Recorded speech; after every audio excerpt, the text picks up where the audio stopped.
धृतराष्ट्राला सांगतोय.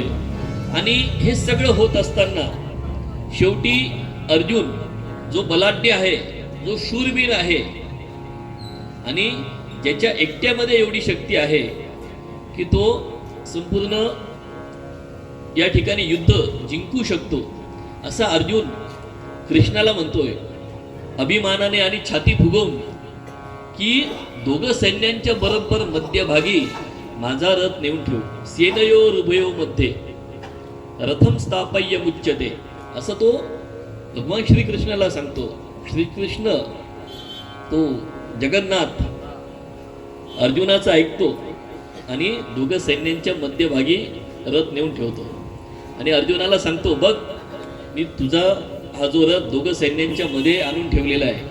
आणि अर्जुन छाती फुगवून त्यावेळी आपल्याला कुठल्या कुठल्या रथी महारथींशी युद्ध करायचंय अशी नजर टाकतो. तर पहिली नजर जाते त्याची भीष्मांकडे.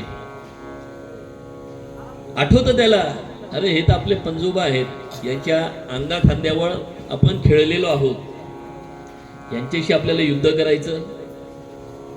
द्रोणाचार्य ज्यांनी हात धरून धनुर्विद्या त्याला शिकवलेली आहे, यांच्याशी आपल्याला लढायचं.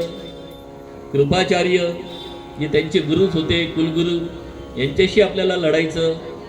जे भाऊ आज जरी काही कारणास्तव त्यांचे शत्रू आहे, पण यांच्यासोबत आपण लहानपणापासून खेळलेलो आहोत, यांच्याशी आपल्याला लढायचं.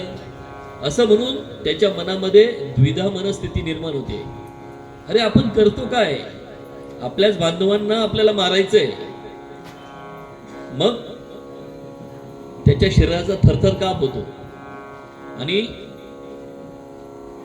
त्याच्या हातातलं जे गांडीव धनुष्य आहे ते गळून पडतं आणि तो अचानक रथामध्ये येऊन बसतो. जो युद्धाशी छाती फुगवून तयार झालेला अर्जुन अचानक बसतो आणि तिथून दुसरा अध्याय चालू होतो. खरी गीता दुसऱ्या अध्यायापासून सुरू होते. तम तथा कृपया विष्टम अश्रुपूर्णा कुलेक्षणम विषिदंतम मिदम वाक्यम उवाच मधुसूदन. तो अश्रुपूर्ण असलेला तो अर्जुन त्या ठिकाणी बसलेला आहे आणि मधुसूदन भगवान श्रीकृष्ण त्याला म्हणतात. पहिला श्लोक इथं भगवान श्रीकृष्णाने अर्जुनाला झापलेलं आहे. कसं? कुतस्वा कशमल मिलम विषमे समुपस्थितम अनार्यजुष्टम स्वर्गम अकीर्तित कर्म अर्जुन. कुतस्वा, अरे हे कुठून आठवलं तुला? कशमिलम इदम म्हणजे ही नको ते जे विचार करायला नकोय तुझ्या मनाने, ते तू अतिशय खालच्या दर्जाचा तू विचार करतोय. कशमिलम इदम म्हणजे घाणेरडा असा तो विचार करतोय आणि हे तुला शोभणारं पण नाही. अकीर्तिम कर्म अर्जुन, हे तुला अकीर्ती देणारं आहे, हे अनार्य आहे, आर्य नाही हे. असं सुरुवातीला श्रीकृष्ण अर्जुनाला झापतोय. मग अर्जुन कृष्णाला त्याच्या मनात जे विचार आले ते तो सांगतोय. गुरुन हत्वा हि महानुभावान श्रेयोम भोक्तोम भय क्षमपीय लोके. ह्या गुरुजनांना मारून मी हे रक्ताने माखलेलं राज्य मला नकोय. मी युद्ध कशासाठी करतोय? राज्यासाठी ना. तर मला हे राज्य नकोय. एक वेळ मी भिक्षा मागीन, पण हे युद्ध मी करणार नाही, असं अर्जुन कृष्णाला सांगतोय. आपणही राहिलो असतो तर आपण तोच विचार केला असतो. एक पुस्तक आहे आपण सारे अर्जुन. अर्जुनाच्या मनामध्ये जे जे काही प्रश्न आलेले आहेत ते अनेक वेळा आपल्या मनामध्ये येत असतात आणि ज्यावेळी भगवान श्रीकृष्ण त्या अर्जुनाच्या प्रश्नांना उत्तरे देतो, तीच उत्तरे आपल्याला आपल्या जीवनामध्ये आत्मसात करायची आहे आणि जीवन आपल्याला पुढे घेऊन जायचं आहे. अनेक वेळा असे प्रसंग येतात जीवनामध्ये की द्विधा मनस्थिती येते. किम कर्तव्यम किम करोमी, हे करू का ते करू. अनेक वेळा जीवनामध्ये असे प्रसंग घडत असतात. मग त्यावेळी आपल्याला कामात येते ती भगवद्गीता. मग सुरुवातीला या सांख्य योगामध्ये कृष्णाने अर्जुनाला हा संपूर्ण सांख्ययोग सांगितलेला आहे की तू जे करतोय ते तू राज्यासाठी युद्ध नाही करत आहे, हे पहिले लक्षात घे. त्याला ते तिथं क्लिअर करतात, तू युद्ध करतोय ते धर्मासाठी करतोय, तू तुझ्या स्वार्थासाठी युद्ध करत नाहीये. कशासाठी युद्ध करतोय? धर्मासाठी. हे धर्मयुद्ध आहे. हे जे समोर कौरव दिसत आहेत यांनी अधर्माची साथ दिलेली आहे आणि तू धर्माची साथ देतोय. या अगोदर माझे सुद्धा अनेक जन्म होऊन गेलेत, तुझे सुद्धा अनेक जन्म होऊन गेले, मला ते सर्व आठवतात, फक्त तुला आठवत नाही. बहुनेमी व्यतीतानि धर्मानि तवचा अर्जुन, मला हे सर्व आठवत आहे पण तुला ते आठवत नाहीये. मग अर्जुन एक एक प्रश्न विचारतोय आणि भगवान एक एक प्रश्नाचे उत्तर देत आहेत. प्रथम ते सांख्ययोगामध्ये सांगतात, यालाच दुसरं नाव आहे आत्मयोग. भगवद्गीता हा पुनर्जन्मावर विश्वास ठेवणारा ग्रंथ आहे. अनेकांना असं जाणवत असेल, अशा काही घटना होऊन गेलेल्या असतील, ज्यावेळी आपली सुषुम्ना नाडी जागृत असते त्यावेळी आपल्याला कधी कधी असं जाणवतं की एखादी घटना घडली किंवा घडते आणि तुम्हाला असं जाणवतं का रे, यापूर्वी माझ्या सोबत अशी घटना कुठेतरी घडून गेलेली आहे. त्यावेळी तुमची सुषुम्ना नाडी जागृत असते आणि तुम्हाला ते मागचं थोडंसं आठवत असतं. तुमचं मन जेवढं निर्मळ, जेवढं क्लिअर, तेवढं तुम्हाला तो वर बसलेला जी तिसरी शक्ती आहे, जी सुप्रीम पॉवर आहे, ती तुम्हाला मदत करत असते आणि साथ देत असते. अशा प्रकारचा जो अर्जुन आहे तो पण निर्मळ मनाचा आहे. जसे आपल्या मनात विचार येतात तसेच त्याच्या मनात विचार आलेले आहेत आणि भगवान श्रीकृष्ण त्याच्या एक एक प्रश्नाला उत्तर देत आहेत. आता मी यांना मारू कसा? त्यावेळी भगवान श्रीकृष्ण त्याला आत्मयोग समजून सांगतात. वासांस जीर्णानि यथा विहाय नवानि गृह्णाति नरोपराणि यथा शरीरानि विहाय जीर्णानि अन्याय संयाति नवानि देही. हिंदी मध्ये अर्थ सांगतो, काय हिंदी लोक आहेत. जैसे पुराने त्याग कर नर वस्त्र नव बदले सभी, यो जीर्ण तगत तन को त्याग नूतन देह धरता जीव भी. ज्याप्रमाणे आपण आपले जीर्ण कपडे टाकून देऊन नवीन कपडे धारण करत असतो, त्याप्रमाणे हा आत्मा सुद्धा जुनं शरीर टाकून नवीन शरीर धारण करत असतो. पुढचा श्लोक सांगतात, नैनम छिन्नम शस्त्राणि नैनम दहति पावकः न चैनम क्लेदहन्त्यापो न शोचयति मारुतः. हिंदी मध्ये, आत्मा न कटती शस्त्र से है आग से जलती नहीं, सूखे न आत्मा वायु से जल से कभी गलती नहीं. आत्मा हा शस्त्राने कापला जाऊ शकत नाही, पाण्याने भिजवला जाऊ शकत नाही, वाऱ्याने सुकवला जाऊ शकत नाही आणि अग्नीने जाळला सुद्धा जाऊ शकत नाही. या पंचमहाभूताचा त्याच्यावर कुठल्याही प्रकारचे परिणाम होत नाही. म्हणून तू हे मरतील म्हणून तू विचार करू नको. यांचं शरीर जाणार आहे, आत्मा अमर राहणार आहे. ज्यावेळी एखाद्याच्या घरात एखादी व्यक्ती ही कैलासवासी होते, त्यावेळी त्या घरामध्ये अनेक ठिकाणी गरुड पुराण वाचलं जातं, अनेक ठिकाणी भगवद्गीता वाचली जाते, अनेक ठिकाणी हा सांख्ययोग त्या ठिकाणी सांगितलं जातं. हे का सांगितलं जातं? व्यक्ती हा जोपर्यंत स्वार्थी आहे, जोपर्यंत त्याला त्या व्यक्तीकडून अपेक्षा आहेत, तोपर्यंत त्याला दुःख आहे. सत्य काय आहे? आत्मा एक शरीर टाकून दुसरं शरीर धारण करतोय, त्याचा पुन्हा जन्म होणार असतोय. म्हणून श्रद्धांजलीमध्ये तुम्ही अनेक ठिकाणी बघितलं असेल, एक श्लोक म्हटला जातो. कुठला? श्रद्धांजलीचा श्लोक. ओम पूर्णमदः पूर्णमिदं पूर्णात् पूर्णमुदच्यते पूर्णस्य पूर्णमादाय पूर्णमेवावशिष्यते. हे जी सृष्टी आहे ही पूर्ण आहे. या पूर्णातून जर पूर्ण काढून घेतलं तर शेवट काय उरतं?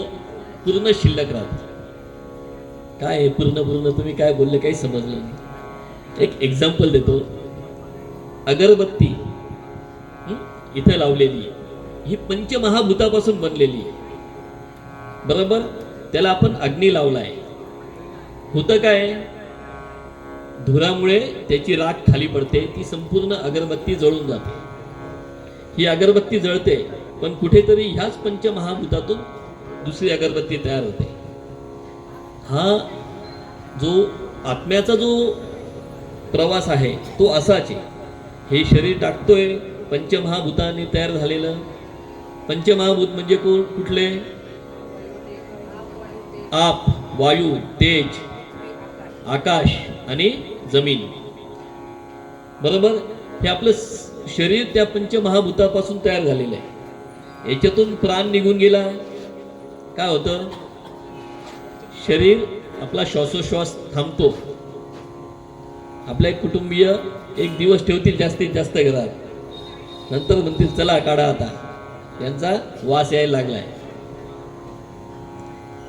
म्हणजे जोपर्यंत प्राण आहे आपल्या शरीरामध्ये तोपर्यंत शरीराची किंमत आहे. प्राण गेला म्हणजे कैलासवासी झाला, तो त्या कैलासाजवळ गेला, तो त्या विष्णू लोकामध्ये गेला. आणि ह्या जन्म आणि मरणाच्या फेऱ्यातून जर मुक्त व्हायचं असेल तर आपल्याला काय करावं लागेल? मुमुक्षु व्हावा लागेल. मुमुक्षु म्हणजे मोक्षासाठीचा प्रवास, त्याला अध्यात्म भाषेत मुमुक्षु म्हटलेला आहे. हा प्रवास काय होतो, कसा होतो? संतांनी आपल्याला जे जे काही सांगितलेलं आहे, भगवद्गीतेमध्ये जे जे काही सांगितलेलं आहे, ते कमीत कमी 1% तरी त्याचा आपल्या जीवनामध्ये अंगीकार करायचा. 1% सांगतोय मी, तरी आपल्याला तो मोक्ष मिळणार. 1%. भगवद्गीता 100%, मी 1% सांगतोय. जरी आपण अंगीकार केला तरी आपल्याला मोक्ष मिळणार आहे. मग हे सर्व करत असताना सगळ्यात मोठा या जगातला मोटिवेटर कोणी असेल तर भगवान कृष्ण. मी मागे एक मोटिवेशन ट्रेनिंग अटेंड केलं होतं 8-10 वर्षापूर्वी. जवळजवळ 2,500-3 हजार रुपये माझे खर्च झाले होते. ते ट्रेनिंग ज्यावेळी मी अटेंड केलं, त्या ट्रेनरने जे भगवद्गीतेतले श्लोक आहे, फक्त त्याने श्लोक नाही सांगितले, भगवद्गीतेमध्ये जे जे काही सांगितलं ते वेगळ्या वेगळ्या पद्धतीने वेगळ्या वेगळ्या उदाहरण देऊन त्या सगळ्या लोकांना समजून सांगितलं. ते सगळे लोक टाळ्या वाजवत होते आणि त्या ठिकाणी 2,500 रुपये देऊन त्या ठिकाणी आले होते. त्यांना त्यांनी जेवण दिलं. या जगातले, या भारतातले जेवढे पण कोणी संत, साधू आणि मोठे मोठे व्याख्याते आहेत, जे मोटिवेटर स्पीकर आहेत, त्याचा बेस आहे भगवद्गीता. इव्हन संपूर्ण मनुष्य जातीचा जर पाया असेल तर तो भगवद्गीता आहे. कारण भगवद्गीतेमध्येच माणसाने कसं जगायला पाहिजे, माणसाने काय करायला पाहिजे, माणसाने काय करायला नाही पाहिजे, हे भगवद्गीतेमध्ये सांगितलेलं आहे. भगवद्गीतेत कर्मयोग सांगितलेला आहे. कर्मयोगाचा सगळ्यात फेमस श्लोक तुम्हाला माहित असेल, कुठला? कर्मण्येवाधिकारस्ते मा फलेषु कदाचन मा कर्मफल हेतुर्भू मा ते संगोस्व कर्मणी. अर्थ काय? हिंदीत सांगतो. अधिकार केवल कर्म करने का नहीं फल में कभी, मत हो न तू फल है तू भी मत छोड़ देना कर्म भी. तुला फक्त कर्म करायचाच अधिकार आहे, त्या कर्मफळाचा अधिकार नाही. आणि कर्मफळ नाही म्हणून तू कर्म सोडून सुद्धा देऊ नको, म्हणजेच तुला फक्त कर्म करत राहणे हाच अधिकार आहे. मग आता अनेक लोकांना प्रश्न पडतो, आपण कर्म करायचं तर कसं करायचं. नाही कच्चित क्षणमपि जातु तिष्ठत्य कर्मकृत. जो मनुष्य जन्माला आलेला आहे तो एक क्षणमपि सुद्धा म्हणजे एका क्षणासाठी सुद्धा विदाऊट कर्म म्हणजे कर्म केल्याशिवाय राहू शकत नाही. आपण श्वास घेतोय हे सुद्धा एक कर्म आहे, आपण काहीतरी करतोय हे सुद्धा एक कर्म आहे. म्हणजे विदाऊट कर्म या ठिकाणी कोणीच राहू शकत नाही. आता याच्यामध्ये कर्माचे प्रकार आहेत आणि मग या कर्मबंधनातून या सुटायचं कसं. अनेक विद्वान लोक, अनेक पंडित लोक यांचं सुद्धा याच्यामध्ये कन्फ्युजन आहे की आपण कर्म करतोय. तुम्ही रस्त्याने चाललेला आहात, बरोबर, तुमच्या पायाखाली एखादी मुंगी मेली, हत्या आहे ना, ती पाप आहे. मग तुम्ही त्याच्यातून सुटाल कसं काय. बरोबर आहे ना, तुम्ही चालताय, तुमचं लक्ष नाही आणि तुमच्या पायाखाली मुंगी मेली म्हणजे तुम्ही हत्या केली. मग याच्यातून सुटायचं कसं. किम कर्म किम कर्मेती कवयोप्यत्र मोहिताः. म्हणजे चांगले चांगले कवयो म्हणजे कवी सुद्धा या ठिकाणी मोहित झालेले आहेत. आपल्याला नेमकं काय करायचं काय नाही करायचं याच्यासाठी भगवद्गीतेमध्ये कर्माचे 3 प्रकार सांगितलेले आहेत. एक तामसिक कर्म जे अतिशय खालच्या स्तराचं आहे. दुसरं आहे राजसिक कर्म, हे त्याच्यापेक्षा थोडं वरच्या स्तराचं आहे. आणि तिसरं आहे सात्विक कर्म, जे भगवंताला अपेक्षित आहे, जे देवाला अपेक्षित आहे. मग आता हे ओळखायचं कसं. तामसिक कर्म ओळखायचं कसं, राजसिक कर्म ओळखायचं कसं आणि सात्विक कर्म ओळखायचं कसं. राजसिक कर्म अनुबंधम क्षयम हिंसा अनपेक्षच पौरुषम मोहात आरभ्यते कर्म यत्तत्तामस उच्यते. अनुबंध क्षयम हिंसा, ज्याच्यामध्ये हिंसा आहे, ज्याच्यामध्ये लोकांची फसवणूक आहे, ज्याच्यामध्ये स्वार्थ आहे आणि सगळ्यात महत्वाचं की ज्याचा शेवट पश्चातापात आहे. ज्याचा शेवट पश्चातापात आहे ते झालं तामसिक कर्म. राजसिक कर्म जे लोभापायी केलं जातं, जे शरीराला पीडा देऊन केलं जातं ते झालं राजसिक कर्म, ज्याचा शेवट दुःखामध्ये आहे. आणि सगळ्यात उत्तम जे भगवंताने सांगितलेलं आहे सात्विक कर्म. सात्विक कर्ता सुद्धा या ठिकाणी डेफिनेशन भगवंताने केलेली आहे. मुक्त संगो नहंवादी धृत्युत्साह समन्विता सिद्ध सिद्ध्यो निर्विकारा कर्ता सात्विक उच्यते. याचा अर्थ कुठल्याही प्रकारच्या आसक्तीपासून जो मुक्त आहे. आता आसक्ती म्हणजे काय.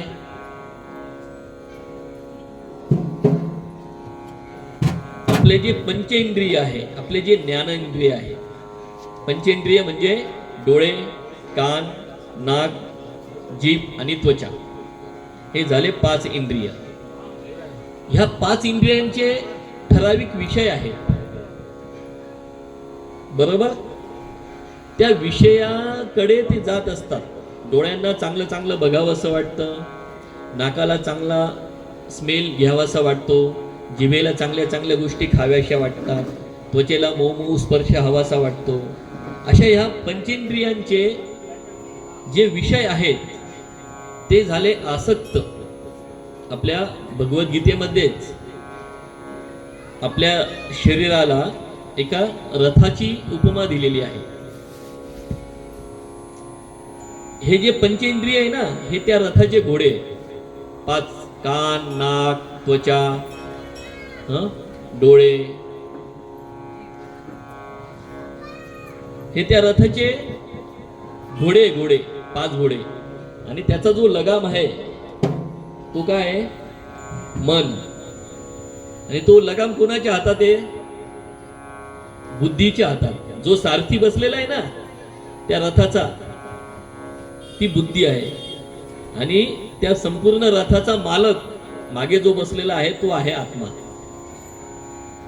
आता हा आत्म्याच्या ताब्यात बुद्धी, बुद्धीच्या ताब्यात मन, मनाच्या ताब्यात इंद्रिय. आता आतमधल्या त्या आत्म्याचं बुद्धीने ऐकायला पाहिजे, बुद्धीने मनाचं ऐकायला पाहिजे, मनाने त्या इंद्रियांचं ऐकायला पाहिजे. समजा उलट चालू झालं की खालून वरती ऐकताय, तर मग तुमचा रथ कुठेतरी जाईल. समजा एखाद्या घोड्याला त्या रस्त्याच्या कडेला चारा दिसला आणि त्याच्या बाजूला खड्ड आहे, तो घोडा काय करेल? तो रथ त्या चाऱ्याकडे घेऊन जाईल आणि बाकीच्या पण सगळ्यांना घेऊन जाईल, त्या मनाला पण घेऊन जाईल, त्या बुद्धीला पण घेऊन जाईल आणि ते खड्ड्यात पडेल. आपल्याला जर आपल्या इच्छित स्थानापर्यंत जायचं असेल तर ते इंद्रिय म्हणजे ते मनरूपी लगाम आपल्या हातात व्यवस्थित ठेवायला पाहिजे. आणि ज्यावेळी योग्य वेळी त्याला चारा पाणी पण द्यायला पाहिजे, पण ते कंट्रोलमध्ये राहायला पाहिजे. याच्यासाठी आपल्या हिंदू धर्मामध्ये उपासना पद्धती सांगितलेल्या आहे. आपण जो उपास करतो ना, तो फक्त शरीराला किंवा देवाला किंवा कोणीतरी सांगतं म्हणून तो उपवास नसतो. तो उपवास म्हणजे इंद्रियांच्या त्या विषयापासून त्यांना परावृत्त करणं, त्यांना कंट्रोलमध्ये करणं म्हणजे उपवास. तुम्हाला फक्त तो खाण्याचा उपवास माहिती आहे, पण ह्या उपवासामागे सुद्धा खूप मोठं शास्त्र आहे. फास्टिंगच्या मागे पण एक सायन्स आहे. तुम्ही तुमच्या मनाला शिकवतात आज तुम्हाला ही गोष्ट खायची नाही, म्हणजे काय होतंय? तुमच्या मनावर कंट्रोल, त्या इंद्रियांवर कंट्रोल येतोय, जिभेवर कंट्रोल येतोय, डोळ्यांवर कंट्रोल येतोय, स्मेलवर कंट्रोल येतोय, त्वचावर कंट्रोल येतोय. ज्यावेळी तुम्ही उपवास असतो तुमचा, त्यावेळी खाली झोपलं पाहिजे जमिनीवर. त्या गुरुचरित्राच्या ग्रंथामध्ये तुम्ही वाचलं असेल, अनेक जे तुम्ही व्रत उपासना करतात त्याच्यामध्ये त्या दिवशी तो दिवस कसा घालवायचा ते वाचलं असेल. त्याच्यामध्ये प्रत्येक गोष्टीमध्ये आपल्या मनावरचा कंट्रोल या उपवासामध्ये सांगितलेलं आहे. हे उपवासामागचं एक अजून मोठं कारण आहे. तुम्हाला तो देव पावणार आहेच, पण तो देव पावण्यासाठी तुमच्या मनाचा कंट्रोल, तो मोक्ष गाठण्यासाठी तुमचा जो शरीररूपी रथ आहे त्याला योग्य दिशेकडे घेऊन जाण्यासाठी हा कंट्रोल खूप आवश्यक आहे. त्याच्यामुळे आपल्या या भारतीय संस्कृतीमध्ये उपासना पद्धती सांगितलेल्या आहेत, वेगळे वेगळे पारायण सांगितलेले आहेत. आपण परत विषयाकडे वळूया. आसक्ती म्हणजे आसक्तीपासून मुक्त, जो न अहमवादी, मुक्त संगो न अहमवादी, ज्याला मीपणा नाहीये, हे काही माझ्याकडून होतंय, मी करतोय असा अभिमान नाहीये. एक गीताची ओळ मी खूप सुंदर ऐकली होती. पूज्य माँ की अर्चना का एक छोटा उपकरण हूँ, आरती भी हो रही है, दीप बनकर क्या करूँगा, पुष्पमाला चढ़ रही है, फूल बनकर क्या करूँगा, मालिका का एक तंतु, एक छोटा धूलिकण हूँ, पूज्य माँ की अर्चना का एक छोटा धूलिकण हूँ. म्हणजे एवढं सगळं काही होतंय, पण मी अतिशय एक तुच्छ धूलिकण आहे. विचार करा, एवढी संपूर्ण सृष्टी, याच्यामध्ये आपलं अस्तित्व काय? या सृष्टीमध्ये किती ग्रह आहे? त्याच्यामध्ये पृथ्वी एक छोटासा ग्रह आहे. त्या पृथ्वीमध्ये संपूर्ण हे जग, त्याच्यामध्ये आपलं अस्तित्व किती आहे? आणि तरीही अनेक व्यक्ती हा मीपणा जो आय म्हणतो, ख्रिश्चनांमध्ये क्रॉस असतो माहिती ना, आयला त्यांनी क्रॉस केलेला आहे. म्हणजे त्यांचा अर्थ आहे की अहम को काट दो, म्हणून तो क्रॉस तिथे पण सांगितलेला आहे. या प्रत्येक धर्म आपल्याला त्या सत्याकडेच घेऊन जातात. न अहमवादी धृत्युत्साह समन्विता, ज्याच्याकडे धृती आहे, धैर्य आहे, उत्साह आहे. सिद्ध सिद्ध्यो निर्विकारा, हम ऐसा सोचते हैं कि हम भगवान का काम कर रहे हैं, और कभी कभी हमको ये अच्छा काम करते वक्त कभी कभी अपयश भी आ जाता है. तो अपयश आने के बाद होता क्या है, हम डिमोटिवेट हो जाते हैं. तो इसमें वही बोला है, आपको डिमोटिवेट नहीं होना है. सिद्ध सिद्ध्यो निर्विकारा कर्ता सात्विक उच्चते. आपको अगर यश मिलता है या अपयश मिलता है तो भी आपको टूटना नहीं है, डिमोटिवेट नहीं होना है. आपको कार्य निरंतर करते रहना है, क्योंकि आप भगवान का काम कर रहे हैं. ऐसा जो करता है उसको सात्विक कर्ता कहा गया है. देखो, हमने तामसिक देखा. तामसिक कर्म कौन सा है? जिसका एंड पछतावे में होता है. राजसिक कर्म कौन सा है? जिसका एंड दुख में होता है. एक्सपेक्टेशन बहुत रहती है राजसिक कर्म में. अरे मैंने तेरे लिए इतना किया, तो कम से कम तू मेरे लिए इतना करना चाहिए. ये जो एक्सपेक्टेशन होता है उसमें राजसिक कर्म आता है. और एक्सपेक्टेशन म्हणजे अपेक्षा पूर्ती न झाल्यामुळे तुम्हाला दुःख होत आहे. आणि सात्विक कर्म हे असं आहे की ज्याच्यात तुमचं एक्सपेक्टेशनच नाही. मी एका ठिकाणी असंच भगवद्गीतेवर बोलत असताना एका कॉलेजच्या विद्यार्थ्यांना सांगत होतो की तुम्हाला भगवद्गीतेमध्ये प्रत्येक प्रश्नाची उत्तर मिळतील. एक कॉलेजचा तरुण उभा राहिला. ओ म्हणे, साहेब, या भगवद्गीतेमध्ये प्रेमाबद्दल काही सांगितलंय का? आता त्याचं वय, तो त्याच्या वयाप्रमाणे विचारला. हो म्हटलं, सांगितलंय. मग त्याला हे 3 कर्माचे प्रकार समजून सांगितले. तामसिक कर्म, त्यावेळी तो एक पिक्चर फेमस होता शाहरुख खानचा, क किरणवाला. त्याला म्हटलं, तू तो पिक्चर पाहिला आहे का? जे शाहरुख खानचं जे त्या ठिकाणी प्रेम दाखवलंय, तू मेरी नाही तो किसी की नाही हो सकती, ते प्रेम तामसिक प्रेम. त्याच्यामध्ये तुम्हाला पस्तावाच मिळेल. तुम्ही आत्ताच्या या भौतिक जगतामध्ये जे प्रेम करतात, मी तुझ्यावर एवढा खर्च केला म्हणून तू माझ्यावर एवढा खर्च करायचा, मी तुला एवढं फिरायला घेऊन गेलो, आपलं ब्रेकअप, दॅट इज राजसिक, ज्याचा एंड दुःखामध्ये होतो. आणि तुझी आई तुझ्यावर जे प्रेम करते, तुझ्याकडून कुठल्याच अपेक्षा ठेवत नाही.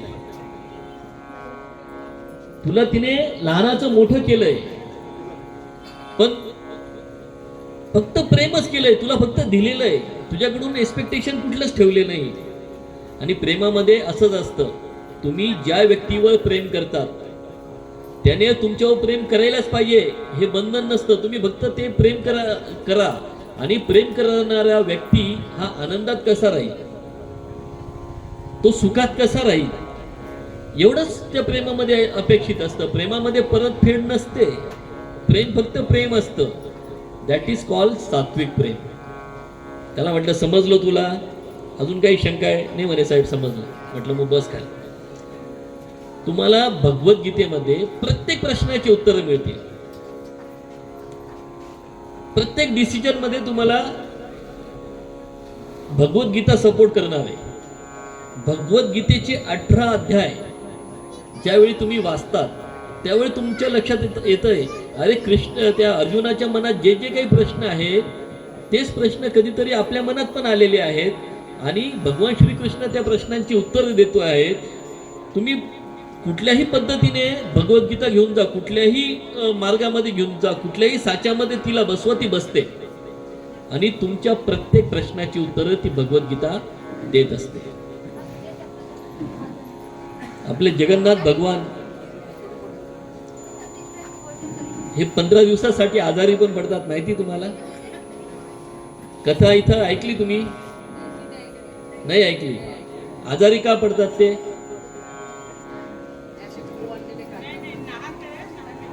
त्याच्या मागे त्यांचा एक खूप प्रिय भक्त होता. त्याचं नाव होतं माधवदास. तुम्ही कोणी ऐकले नसेल तर मी तुम्हाला सांगतो. माधवदास म्हणजे संपूर्ण जगन्नाथ भक्त, कृष्ण भक्त. त्याला आई वडील कोणीच नव्हते आणि त्याची जी दृष्टी होती ती भगवद्गीतेमध्ये कृष्णाने जी अर्जुनाला सांगितलेली आहे तशीच त्याची दृष्टी. म्हणून तो भगवान जगन्नाथाचा सगळ्यात प्रिय भक्त होता. भगवंताने सांगितलेलं आहे, मैं सर्व जीवों के हृदय में अंतरात्मा पार्थ हूं, सर्वस्य चाहम हृदय सन्निविष्टो मता स्मृती ज्ञान. तो जो श्लोक आहे, मैं सर्व जीवों के हृदय में अंतरात्मा पार्थ हूं, मी प्रत्येकाच्या जीवामध्ये राहतो. पुढे हे पण सांगतात, यो मा पश्यति सर्वत्र सर्वत्र च मई पश्यति, जो देखता मुझ में सभी को. भगवान म्हणतात, जो माझ्यामध्ये सगळ्यांना बघतो, जो देखता मुझ में सभी को और मुझको सब कही. आणि सगळीकडे मलाच बघतो. माझ्यामध्ये सगळ्यांना बघतो आणि सगळीकडे मलाच बघतो. अशा भक्तापासून मी लांब नाही आणि तो भक्त सुद्धा माझ्यापासून लांब नाही. बघा आपली दृष्टी अशी आहे का? आपल्याला फक्त हेच माहिती, अरे हा आपला आहे, हा आपला मित्र, चल येऊन बस जाऊन. पण तो जो माधवदास होता त्याची दृष्टी समदृष्टी होती. त्याला माहित होतं प्रत्येक जीवाच्या हृदयामध्ये ईश्वराचा वास आहे. तो त्या दृष्टीने सगळ्यांना बघत होता. असं असताना तो भगवंताला सखा म्हणत होता. आपल्याला शिकवलंय लहानपणापासून, आपण देवळात गेलो की हात जोडायचे आणि हे भगवंता मला सुखात ठेव, आणि आपल्या मनातले लिस्ट त्या भगवंताला वाचून दाखवायची. हे आपल्यावरचे संस्कार. ठीक आहे, ते काही वाईट नाही. पण हा माधवदास असा होता ज्याला कोणी नसल्यामुळे तो देवाचा मित्र होता. तो देवाला सखा समजायचा आणि तो त्या ठिकाणी जगन्नाथाच्या त्या भगवंताजवळ गेल्यानंतर तो त्याची चौकशी करायचा. हे भगवंता तू कसा आहेस? अरे तुला या भक्तांनी भोग दिला की नाही? तुझी सेवा व्यवस्थित करत आहेत की नाही? असा तो माधवदास त्या देवाला विचारायचा. देव त्याच्याशी बोलायचे. आणि असं चालत असताना त्यांची मैत्री वाढत गेली. खूप काही प्रसंग मी ते काही सांगत नाही, मी फक्त मुद्द्यावर येतो की भगवंत आजारी का पडतात. हे सगळं होत असताना माधवदास लहानपणापासून त्या जगन्नाथाचा मित्र. अनेक प्रसंग, अनेक गोष्टी, जसं सुदामा आणि कृष्ण होता ना, सेम तसंच माधवदास आणि जगन्नाथ. कालांतराने काय झालं, ह्या माधवदासचं वय वाढत वाढत गेलं आणि पूर्वकर्मानुसार त्याला काही व्याधी जडल्या, त्याच्या पोटामध्ये बिघड झाला, अनेक प्रकारचे रोग त्याच्या शरीराने ग्रासले आणि मग त्याच्याकडून काम काही होईना. आता त्याचा स्वभाव इतका चांगला की अनेक लोक त्याच्या मदतीसाठी येत होते की मोहनदास, मैं आपकी मदत करता हूं, मैं आपकी सेवा करता हूं. मोहनदास म्हणतो, नको, मी माझं काम स्वतः करेल, माझा जगन्नाथ मला ताकद देईल, माझा जगन्नाथ माझ्यासोबत आहे. म्हणून माधवदास स्वतःचे काम स्वतः करू लागला. अनेक दिवस गेले पण त्या व्याधी अधिक अधिक वाढत गेल्या, अधिक अधिक वर येऊ लागल्या. मग माधवदासने बेड पकडला आणि त्याचे जे प्रातर्विधी जे काही होते ते कपड्यामध्येच व्हायला लागले. त्याला तेवढं सुद्धा उठायची ताकद येत नव्हती. भगवान जगन्नाथ, जग के नाथ, नाथों के नाथ, हा तर त्याचा मित्र, हा तर त्याचा भक्त. भगवंताने काय केलं, एका बालकाचं रूप घेतलं, एका सेवकाचं रूप घेतलं आणि ते सेवक म्हणून या माधवदासाच्या सेवेसाठी आले. त्याची शुश्रूषा जगन्नाथ भगवान सेवक रूपाने करू लागले. त्याचे कपडे जे भरलेले होते ते धूत होते, त्याला पुन्हा नेसवत होते. आपल्या आई वडिलांची सेवा सुद्धा आपण जेवढी करणार नाही तेवढी सेवा भगवान त्याला आंघोळ घालत होते. एवढी सेवा केल्यानंतर जेव्हा हळूहळू या माधवदासची ग्लानी दूर व्हायला लागली, त्याला शुद्धी यायला लागली आणि जेव्हा ते पूर्ण शुद्धीवर आले तेव्हा माधवदासने ओळखून घेतलं की हा सेवक नसून भगवान जगन्नाथ आहे. आणि त्यांनी त्या सेवकाचा हात पकडला. भगवंता, तुम्ही स्वतः माझ्यासाठी आलात, तुम्ही स्वतः माझी एवढी सेवा केली. अहो, तुम्ही एवढी सेवा केली, ती उगाचच का केली माझी एवढी सेवा? तुम्ही जर ठरवलं असतं तर माझं हे दुःख 2 मिनिटात, क्षणात तुम्ही दूर केलं असतं. त्याच्यावर भगवंतानी दिलेलं उत्तर खूप मार्मिक आणि प्रत्येकाने लक्षात ठेवण्याजोगं आहे. भगवंताने त्या माधवदासला सांगितलं, अरे माधवा, मी ते केलं असतं पण तुला पुन्हा पुढच्या जन्मामध्ये उरलेलं दुःख सहन करायला पुन्हा जन्म घ्यावा लागला असता. हे प्रारब्ध आहे, हे भोग आहेत, हे तुला याच जन्मामध्ये संपवायचे होते आणि तुला मोक्ष गाठायचा होता. आपल्याला जेव्हा दुःख येतं ना, दुःख, तेव्हा समजायचं की आपले भोग या ठिकाणी संपतायत. आपण जे मागे केलेलं जे कर्म आहे ते आपलं या ठिकाणी संपतंय. कोणी आपल्याला जर त्रास देत असेल तर मागे आपण कोणाला तरी त्रास दिला असेल म्हणून तो त्रास आपल्याला देतोय. संचित कर्म, प्रारब्ध कर्म आणि क्रियमान कर्म हे कोणालाच चुकलेले नाहीत. तुम्ही जसं कराल तसंच फेडाल. जसं आतमध्ये टाकाल ना जमिनीमध्ये, तेच बी येणार आहे. आंब्याचं बी टाकलं तर बाबळाचं बी येणार नाही आणि बाबळाचं बी टाकलं तर आंब्याचं येणार नाहीये. म्हणून कर्मयोग हा खूप महत्वाचा आहे. म्हणून भगवंतानी सांगितलं, हे तुला याच जन्मात फेडायचं होतं. अनेक वेळा लोकांचं कन्फ्युजन कसं होतं तुम्हाला सांगतो. या भौतिक जगात वावरताना बहुत लोगों का कन्फ्यूजन होता है. अरे देखो यार, वो 2 नंबर का काम करता है और कितना ऐश कर रहा है. बगतात ना, सब लोग देखते हैं ना ऐसा. 2 नंबर का काम कर रहा है तो भी ऐश कर रहा है, बड़ी बड़ी गाड़ियों में घूमता है, और वो बहुत सारे गलत काम करता है तो भी उसका कोई बाल भी बाका नहीं कर सकता. या अध्यात्म शास्त्रामध्ये याचं खूप सुंदर उदाहरण दिलेलं आहे.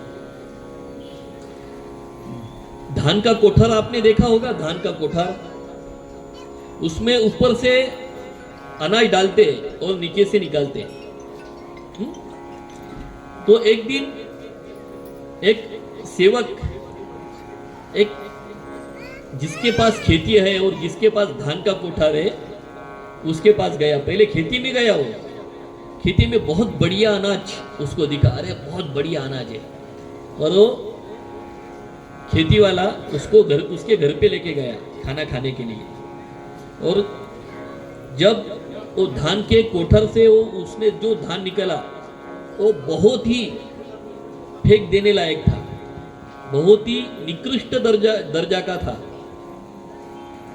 तो उसने उसको पूछा, अरे तेरे खेत में तो इतना बढ़िया बढ़िया धान है और तू ये कौन सा खराब जो सड़ा हुआ धान निकाल रहा है?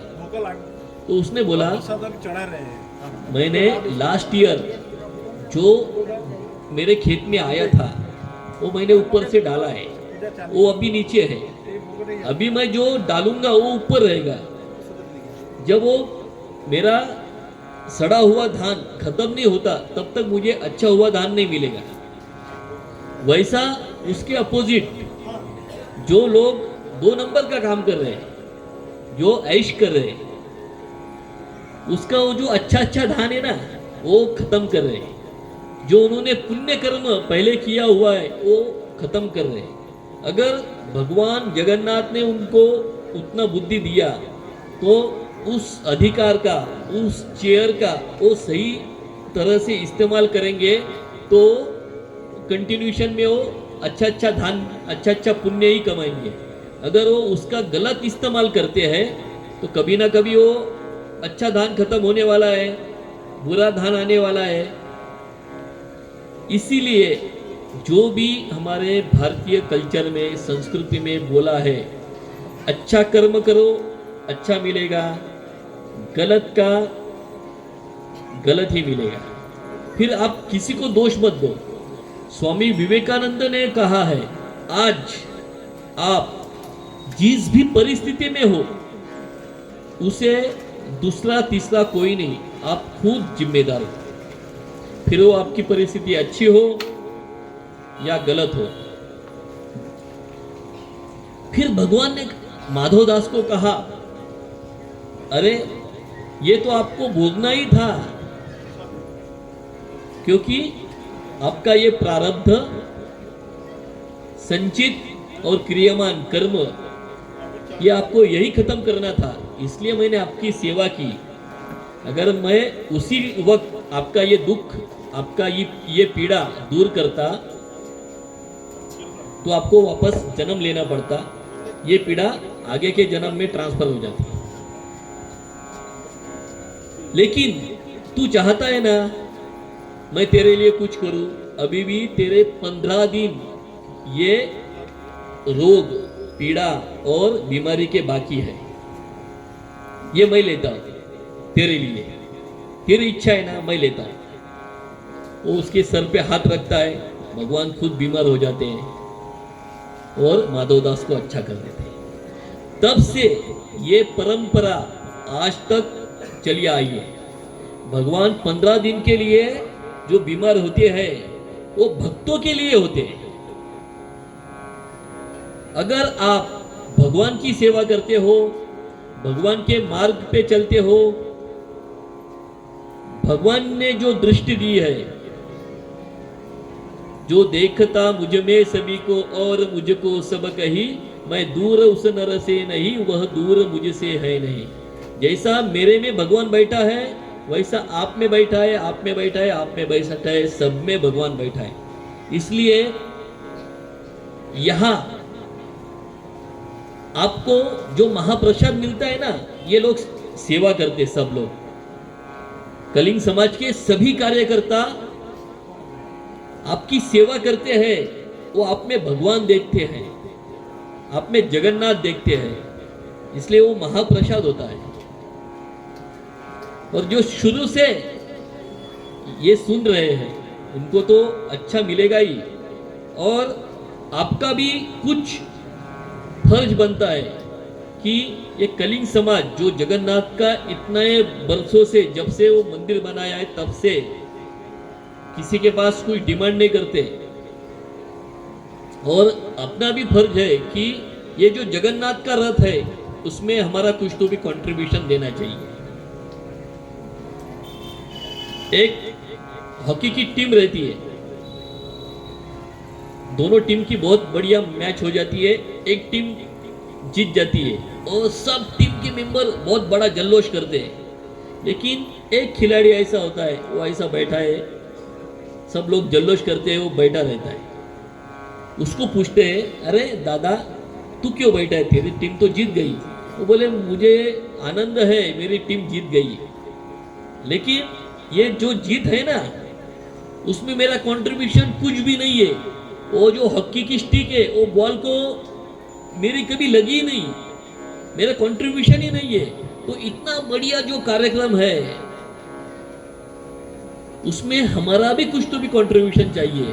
तन मन धन, आज तन मन और जीवन, धन सभी कुछ हो समर्पण। राष्ट्रहित की साधना में, राष्ट्रहित की साधना में हम करें सर्वस्व अर्पण। आज तन मन और जीवन। आपको पूरा जीवन भी नहीं देना है, आपको जो बन सके वो देना है। इसमें अरे इन्होंने तो बोल दिया गुरुजी ने कि कुछ तो भी देना है, तो ऐसे ही यहाँ से कुछ लोग निकले ऐसा समझ लो, और किसी को एक धान की पेटी मिल गई। तो तीनों दोस्त अरे बोले गुरुजी ने बोल दिया आपको भगवान को भी देना है। तो वो क्या करते हैं, एक अपनी चूड़ी रहती ना उतना रिंगन निकाल बनाता है और बोलता है, ऊपर फेंकता है, जो चूड़ी में गिरा वो भगवान का, जो चूड़ी के बाहर आया वो अपना। दूसरा बोलता अरे कितना कंजूस है, ऐसा कभी होता है क्या। ये बोले ये पूरा जो सिटी है ये पूरा रिंगन करेंगे बोले और फेंकेंगे, जो ये सिटी के अंदर गिरा वो अपना, जो सिटी के बाहर गया वो भगवान का। अरे बोले ऐसा कैसा का। वो तीसरा आता है, वो बोलता अरे तुम दोनों बहुत कंजूस है बोले। भगवान कहाँ रहता है, ऊपर, हम ये सब ऊपर फेंकेंगे, जो ऊपर गया वो भगवान का, जो नीचे आया वो अपना। तो गुरुजी ने बोला है कुछ तो भी देना चाहिए, तो अपने को ऐसा नहीं देना है। देना कैसा है, जीवने यावदादानं स्यात् प्रदानं ततोधिकम्। जीवने यावदादानं, इस जीवन में हमने जो जो कुछ अच्छा लिया है, स्यात् प्रदानं ततोधिकम्, उससे भी अधिक हम इस समाज को दे सके। देखो जब हमारा जन्म हुआ तब से हम इस सोसाइटी से, इस समाज से सब कुछ लेते आ रहे हैं। माँ से कुछ लिया, भाई से कुछ लिया, पिताजी से कुछ लिया, थोड़े बड़े हुए दोस्तों से लिया, रिश्तेदारों से लिया। दिया क्या है हमने, हम देने का कब सोचेंगे। जब तक हम कुछ देते नहीं तब तक हमारा हृदय बड़ा नहीं होगा। हम जो मुमुक्षु है, जो मोक्ष के मार्ग पर चलने वाले हैं, हम नहीं बन सकते। हम भगवान के राह पे चल ही नहीं सकते।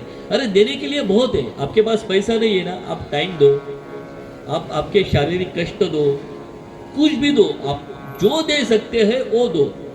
लेकिन ये जगन्नाथ का रथ अपने को हमेशा चलाना है।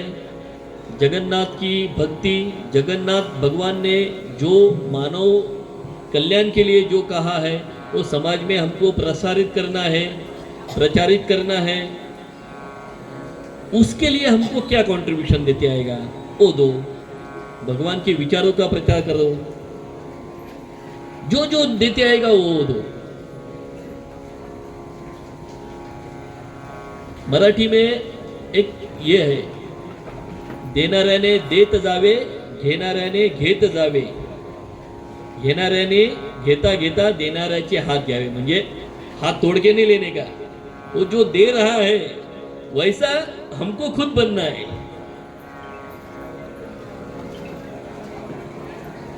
घेणाऱ्याने घेता घेता देणाऱ्याचे हात तर घ्यावे. मुझे एक जब किसी ने एक बार मुझे हेल्प किया था, तब मैंने बोला था, अरे आपने इतना बढ़िया हेल्प किया मुझे, थैंक यू, क्या करूं मैं आपके लिए. कुछ मत कर बोले, जैसा मैंने तेरा हेल्प किया ना वैसा तू और किसी का कर दे, मुझे समझ लूंगा मैं, मुझे मेरा मिल गया. अरे ऐसा करो, बाकी कुछ नहीं है इस जीवन में. भगवत गीता ने कहा है, हम आए थे खाली हाथ है, हमको जाना है खाली हाथ है. सिकंदर ने इतना बढ़िया पूरा दुनिया जीत ली थी, लेकिन जाते वक्त वो कैसा गया, खाली हाथ गया. फिर हम इतना ईगो क्यों पाल के रखा है. जब हम किसी को छोड़ने के लिए स्मशान भूमि में जाते हैं ना, तब हमको एक टेम्पररी वैराग्य आ जाता है, उसको बोलते हैं स्मशान वैराग्य. हमारे मन में आता है, अरे कल इतना था, इतना बढ़िया, कुछ नहीं है जीवन में, सब इधर ही जाना है, उधर सब कुछ बोलते रहते हैं, आपस में भी बात करते हैं. हाँ, मन में भी आता है, अरे कुछ नहीं, सबको एक दिन जाना है.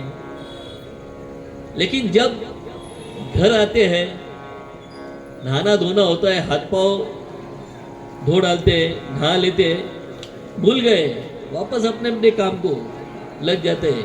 किसी को डांटना है डांट देते हैं, किसी से कुछ लेना है छीन लेते हैं, वापस अपने अपने काम पे लग जाते हैं. तो हमको भगवत गीता क्यों पढ़ना है. हम आईना देखते हैं ना डेली, हाँ, और वो आईना साफ भी करते हैं. अगर हमने साफ नहीं किया तो उसके ऊपर धूल बैठ जाएगी और हमारा फेस हमको अच्छा दिखेगा नहीं. फिर कितना भी मेकअप करो, कितना भी लाली लगाओ, हमको अरे ये मेरा फेस ऐसा कैसे दिख रहा है, इसलिए हम वो आईना साफ करते हैं. मतलब हमको हमारा प्रतिबिंब ठीक तरह से दिखे. वैसा ही है भगवत गीता क्यों पढ़ना है. हमारे मन की जो धूल है वो हमको क्लीन करना है, वो हमको साफ करना है. इसीलिए हमको अगर कर्म बंधन में पढ़ना नहीं है तो हमारा एटीट्यूड ऐसा होना चाहिए, हम जो कुछ भी करें भगवान की सेवा करें, जो कुछ शिव भावे जीव सेवा. ये दो वर्ड किसने बोले मालूम है, स्वामी विवेकानंद, जिन्होंने सभी धर्मों का अध्ययन किया है, सभी जाति का अध्ययन किया है, सभी कंट्री का अध्ययन किया है, सभी वेदों का अध्ययन किया है, और कंक्लूजन उन्होंने वही निकाला है, शिव भावे जीव सेवा. हर एक जीव की आप सेवा करो, उसमें शिव है, उसमें भगवान है, उसमें जगन्नाथ है, ऐसा सोच के आप सभी की सेवा करो, आपको सब कुछ समझ में आ गया. 2 अक्षर प्रेम के समझ गया वो पंडित होए.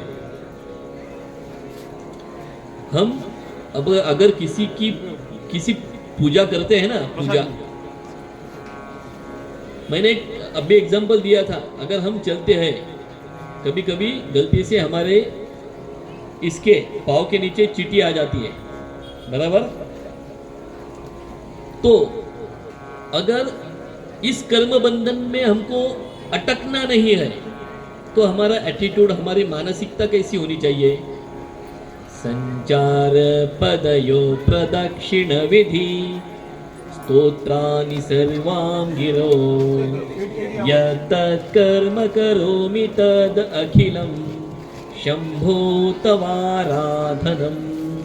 आगे, कर चरण कृतं वा कायजं कर्मजं वा श्रवणनयनजं वा मानसं वा पराधं विहितं विहितं वा सर्वमेतत्क्षमस्वं. जय जय करुणाब्धे श्री महादेव शंभो. जब हम कभी भगवान की पूजा करते हैं तो आखिरी में ये श्लोक बोलते हैं. इसका अर्थ क्या है, संचार पदयो प्रदक्षिण विधि. हे भगवान, हम हमारे पाँव से जहां जहां जाते हैं, जिस जिस काम के लिए जाते हैं, हे भगवान ये तेरी प्रदक्षिणा ही हो। हम मुख से जो जो कुछ बोलते हैं, हे भगवान तेरा ही नाम हो। मैं मेरे हाथों से जो कुछ करता हूँ, हे भगवान वो तेरी ही सेवा हो। मैं मेरे मुख से, मेरे मन से जो भी करता हूँ वो तेरी ही पूजा हो। ऐसा जो एटीट्यूड है वो हमको इस कर्म बंधन से मुक्त करता है। कुछ भी आप करते हो ना, तो भगवत गीता में वो करने के पीछे आपकी भावना क्या है वो बहुत अहमियत रखती है। देखो, किसी आसपास में झगड़ा हो जाता है और कोई पिस्तौल से किसी को गोली मार देता है, वो मर जाता है, उसको पुलिस जेल में डाल देते हैं। लेकिन भारत पाकिस्तान सीमा पे अगर कोई जवान 10 दुश्मन को मारता है और अपने भारत माता को आतंकवादियों से बचाता है, तो हम उसको मेडल देते हैं, परमवीर चक्र देते हैं। उधर भी हत्या है, इधर भी हत्या है। लेकिन भगवत गीता क्या बोलती है? आप जो कर्म करते हो वो कर्म करते वक्त आपकी भावना क्या है, आपके मन में क्या है। अगर आप खुद के स्वार्थ के लिए जो करते हो वो कर्म बंधन में आप अटक जाते हो। अगर निस्वार्थ कर्म करते हो, किसी के अच्छे के लिए करते हो, तो आप कुछ भी करो, आप वो कर्म बंधन में अटकोगे नहीं, आपको वो पाप लगेगा नहीं। तो आज जो जो भी भाई लोग यहाँ अपना कंट्रीब्यूशन देने वाले हैं, भगवान जगन्नाथ उसको लाख गुना देने वाला है। एक तथास्तु देवता रहती है, मालूम है, वो घूमते रहती है। समझ लो वो कभी आ गई और मैंने अभी जो वर्ड बोला उसमें उसने तथास्तु बोल दिया। अगर आपने 1 रुपया दिया है तो आपको भगवान लाख रुपया देगा। आपने 10 दिया है तो उसके लाख पट देगा।